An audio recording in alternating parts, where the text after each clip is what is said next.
Halo, perkenalkan nama saya Desti Sabatini Lawan, NIM 2011-0108. Nah, di sini saya akan menjelaskan hasil pengerjaan UTS SPK.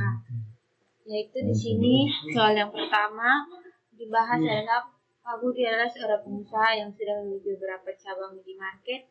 Di sini kita disuruh untuk mengerjakan kriteria-kriteria yang akan digunakan dalam pengambilan keputusan ini. Nah, kita langsung saja masuk ke bagian Excel-nya.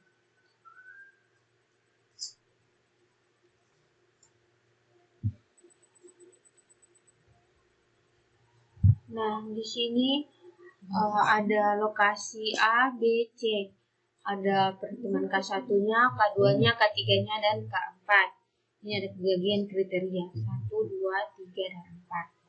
Nah, ini ada nilai maksimal dan minimalnya. Ini sama dengan min B3 bagi B5. Cara perhitungannya sama seperti maksimal juga. Sama dengan max dan min itu B3 bagi B5. Jadi hasilnya kita dapat ini. Sama juga.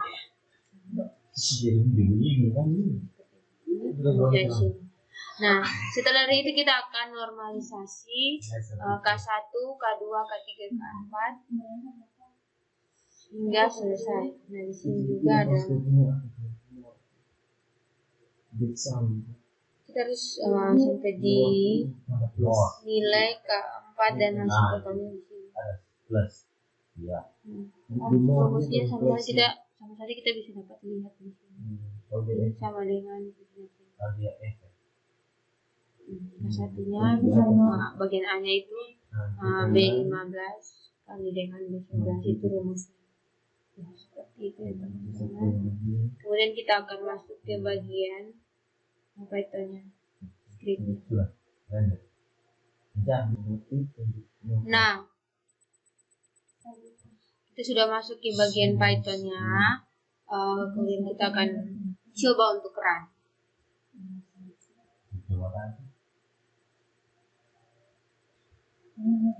Oke, baik, kita akan lanjut ke nomor 2. Di sini soalnya untuk perusahaan ABC merupakan perusahaan yang bergerak di bidang manufaktur. Di sini kita disuruh untuk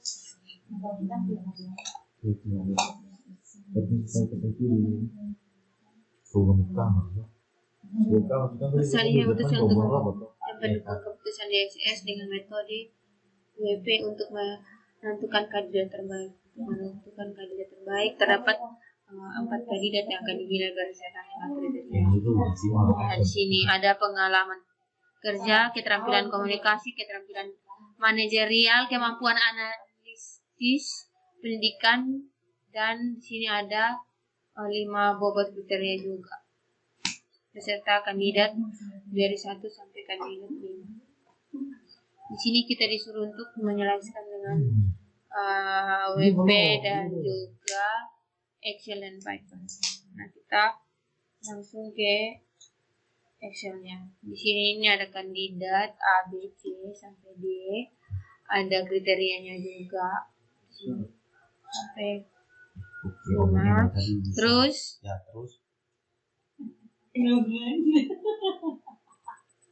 kemudian di sini ada bobotnya. Bobotnya ini rumusnya bisa dilihat. Terus di sini juga ada hasilnya ini rumusnya di sini. Kita langsung masuk ke bagian Python-nya di teks. Ini adalah script-nya. Kita langsung Oke, jadi ya teman-teman, kita lanjut ke nomor 3. Baik, kita lanjut pada nomor 3. Di sini nomor 3 bagian A, kita disuruh untuk menjelaskan bagaimana Anda akan menggunakan metode AHP untuk membantu perusahaan ini dalam mengambil keputusan lokasi toko baru. Kita langsung masuk ke bagian penjelasannya di sini. Nah, bagian A, algoritma analisis hierarki proses AHP umumnya melibatkan langkah-langkah sebagai berikut. Yang pertama, identifikasi masalah. Tentukan masalah pengambilan keputusan yang akan dipecahkan dan diidentifikasi kriteria serta alternatif yang terlibat. 2. Pembuatan matriks perbandingan berpasang dalam artiannya Price Comparison Matrix, yaitu berikan penilaian relatif antara satu kriteria dengan yang lainnya. Yang ketiga, perhitungan bobot kriteria adalah hitungan bobot relatif dari setiap kriteria dengan menggunakan metode eigenvalue dan eigenvektor dari matriks perbandingan berpasang. Yang keempat adalah perhitungan skor alternatif, yaitu hitung skor untuk setiap alternatif berdasarkan penilaian terhadap kriteria dan bobot kriteria yang telah dihitung. 5. Normalisasi skor. Normalisasi skor adalah normalisasi skor alternatif jika diperlukan. 6. Perankingan. Lakukan perankingan terhadap alternatif berdasarkan skor yang telah dihitung. 7. Analisis sensitivitas. Kita melakukan analisis sensitivitas untuk memahami bagaimana perubahan dalam penilaian atau bobot dapat memengaruhi hasil perankingan. Kita lihat soalnya lagi, yaitu bagian B itu bagaimana Anda menentukan bobot dari setiap kriteria tersebut dengan menggunakan AHP. Dan sini ada pertanyaan satunya, matriks perbandingan berpasang juga.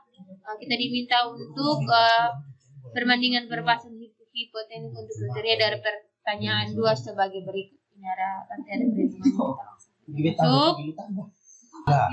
Nah, kita lanjut ke penjelasan bagian B. Nah, bagian B yang pertama, buat matriks perbandingan pasangan Price Comparison Matrix. Untuk setiap pasangan kriteria, tim manajemen akan memberikan nilai relatif yang mencerminkan seberapa penting satu kriteria dibandingkan dengan lainnya. Misalnya, jika demografi pelanggan dianggap 2 kali lebih penting daripada biaya sewa, maka perbandingannya 2. Dihitung jumlah kolom sum of columns. Untuk setiap kolom pada matriks, jumlah semua ini pada kolom tersebut. Hasil dari setiap penjumlahan akan memberikan bobot relatif dari setiap kriteria terhadap kriteria lainnya. Yang ketiga itu hitung matriks normalisasi. Bagi setiap elemen dalam matriks perbandingan dengan pasangan jumlah kolom yang sesuai, ini akan menghasilkan matriks dengan angka-angka yang ternormalisasi antara 0 dan 1. Yang keempat itu hitungan rata-rata prioritas relatif. Nah, untuk setiap baris dalam matriks normalisasi, hitungan rata-rata dari angka tersebut ini akan memberikan bobot relatif akhir dari masing-masing kriteria. Yang kelima, periksa konsistensi. Hitung konsistensi dari matriks perbandingan pasangan untuk memastikan bahwa perbandingan yang dibuat konsisten. Dapat dilakukan dengan menghitung rasio konsistensi. Jika CR terlalu tinggi, itu menunjukkan ketidakkonsistensian dalam perbandingan. Perlu ada revisi pada matriks perbandingan pasangan. 6. Hasil akhir. Hasil akhir adalah bobot relatif dari masing-masing kriteria yang digunakan dalam analisis selanjutnya. Nah, ini adalah perhitungannya. Ada C1, C2, C3, dan C4. Ini adalah hasil hitungannya C1 sampai C4. Jumlahnya ini, nah rumusnya adalah sama dengan jum dalam kurung G 36 bagi G 39. Ini ada hasil normalisasinya sama, ini ada rumusnya di sini. Ada eigenvektornya di sini, hasilnya juga. Nanti kita dikali dan ditambah, ini ada rumusnya di sini. Teman-teman bisa dilihat di sini, di bagian sini. Dan di sini ada nilai T, T1, R dan PR. teman-teman. Dia belum download itu tadi, dia download tadi dia itu pakai paspor nah. Oh, dia itu pakai paspor, tapi misalnya dia sudah pas. Teman-teman kita lanjut lagi. Oke teman-teman, kita langsung lanjut ke bagian B-nya. Nya nomor 2 bagian A. Pertanyaan bagian itu hilang soal Oke, kita lakukan perhitungan untuk menentukan bobot masing-masing kriteria menggunakan V metode Eisenhower. Teman-teman, kita langsung ke ini.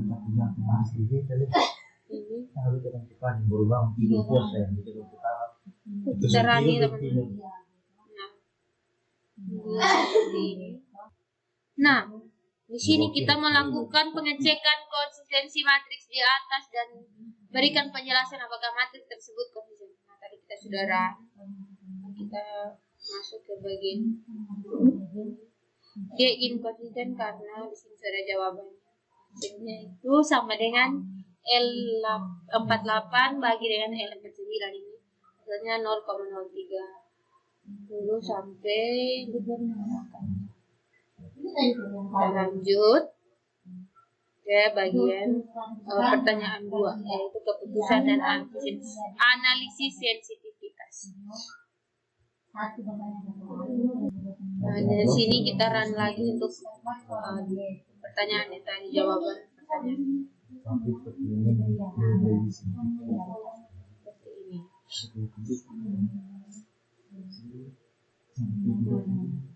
Belum kirim aja.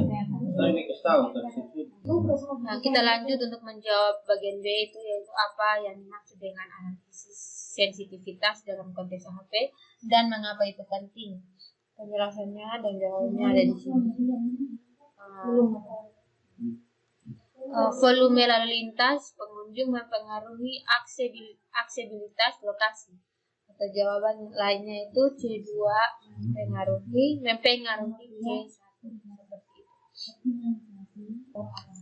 Baik, kita akan masuk ke pertanyaan yang ketiga yaitu diskusi dan evaluasi. Nah, di sini bagian A-nya itu jelaskan bagaimana metode AHP dapat diintegrasikan dalam DSS untuk membuat proses pengambilan keputusan menjadi lebih sistematis dan terstruktur.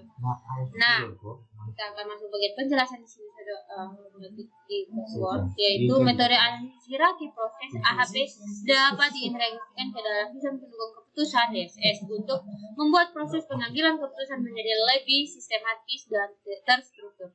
Integrasi ini membantu perusahaan dalam mengatasi masalah kompleks dengan melibatkan banyak kriteria, alternatif, dan preferensi yang berbeda.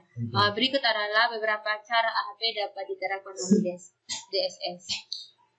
Yang pertama itu ada pemodelan hierarki. AHP memungkinkan pengguna DSS untuk memodelkan struktur hierarkis dalam pengambilan keputusan. Yang kedua adalah perbandingan berpasangan. AHP memungkinkan pengguna untuk melakukan perbandingan berpasangan antara kriteria dan alternatif. Yang ketiga, konsistensi dan prioritas. AHP menghitung bobot relatif untuk kriteria dan alternatif berdasarkan perbandingan berpasangan. Dan yang keempat itu analisis sensitivitas, yaitu AHP memungkinkan analisis sensitivitas untuk mengukur sejauh mana perubahan dalam preferensi atau bobot dapat mempengaruhi keputusan. Yang kelima, keputusan terstruktur. Integrasi AHP ke dalam DSS membantu menciptakan proses pengambilan keputusan yang terstruktur dan terdokumentasi. Yang keenam, pemilihan alternatif. DSS dapat menghasilkan peringkat dan skor untuk setiap alternatif berdasarkan bobot kriteria. Ini membantu pengguna dalam memilih alternatif terbaik berdasarkan preferensi mereka. Yang ketujuh, visualisasi. DSS dapat menyediakan visualisasi seperti grafik dan diagram untuk membantu pengguna memahami perbandingan dan prioritas kriteria dan alternatif. Dan yang terakhir itu kemudahan pengguna.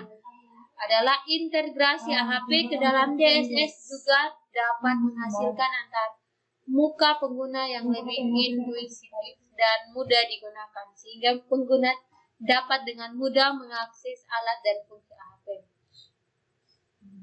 Integrasi AHP ke dalam DSS membantu meningkatkan proses pengambilan keputusan dengan menyediakan alat yang kuat untuk mengevaluasi kriteria, pengumpulan preferensi, dan memahami dampak dari perubahan preferensi. Nah, teman-teman, kita lanjut lagi ke bagian B, itu apakah kelebihan dan kekurangan menggunakan AHP dalam konteks DSS dan bagaimana kekurangan tersebut bisa diminimalisir. Kita langsung ke jawabannya, itu analisis sensitivitas dalam konteks analisis hierarki proses AHP adalah proses untuk memahami dan mengevaluasi bagaimana perubahan dalam preferensi, bobot, kriteria, atau nilai perbandingan berpasangan dapat mempengaruhi hasil keputusan yang diambil dalam metode AHP. Hal ini penting karena bisnis dan situasi pengambilan keputusan seringkali melibatkan elemen subjektif dan preferensi serta prioritas kriteria dapat berubah seiring waktu atau dalam berbagai risiko dan skenario. Alasan pentingnya analisis sensitivitas dalam AHP adalah sebagai berikut. Saya akan menjelaskan bagian yang pertama, itu penilaian subjektif. Nah, penilaian subjektif itu evaluasi perbandingan berpasangan dalam AHP seringkali didasarkan pada penilaian subjektif para ahli atau pemangku kepentingan. Yang kedua, perubahan lingkungan. Lingkungan bisnis selalu berubah, faktor ekonomi, persaingan teknologi, atau perubahan dalam preferensi pelanggan dapat mempengaruhi prioritas kriteria. Nah, yang ketiga itu keputusan yang lebih terinformasi. Penjelasannya, dengan melakukan analisis sensitivitas, perusahaan dapat mengidentifikasi sejauh mana mereka dapat menangani perubahan preferensi atau faktor lainnya sebelum keputusan berubah. Hal ini memungkinkan pengambilan keputusan yang lebih terinformasi. Dan yang keempat, pengambilan keputusan yang fleksibel atau analisis sensitivitas memberikan fleksibilitas dalam eksplorasi berbagai skenario dan memahami implikasi dalam setiap skenario terhadap keputusan akhir. Dan yang kelima, transparansi keputusan. Analisis sensitivitas juga membantu meningkatkan transparansi dalam pengambilan keputusan. Dan yang terakhir itu pengambilan keputusan yang lebih baik. Dengan memahami dampak perubahan preferensi atau faktor lainnya, perusahaan dapat membuat keputusan yang lebih baik dan lebih sesuai dengan tujuan mereka. Dalam kasus ini, analisis sensitivitas dapat dilakukan dengan mengubah bobot kriteria, nilai perbandingan berpasangan, atau menguji berbagai skenario yang mungkin mempengaruhi preferensi. Dengan demikian, analisis sensitivitas dalam hal dapat tinggal pengambilan keputusan yang responsif dan efektif. Nah, kita lanjut ke bagian keempat, itu kita disuruh untuk membantu dalam pengambilan keputusan ini. Perusahaan memutuskan untuk menggunakan metode AHP, Excel, dan Python. Nah, di sini adalah penjelasan Excel-nya, bagian alternatif, harga, kualitas, keandalan, reputasi, dan fleksibilitas. Di sini ada harga dan nilainya, hasilnya itu rumusnya D6 bagi dengan H6. Nah, sama saja seperti ini rumusnya, bisa dilihat. Terus jumlahnya di sini. Rumusnya sum bagi dengan D6 bagi D10.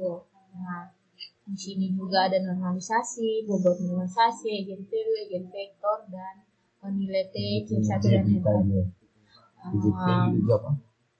Dan nilai random, dan ini nilai randomnya dan konsistensi.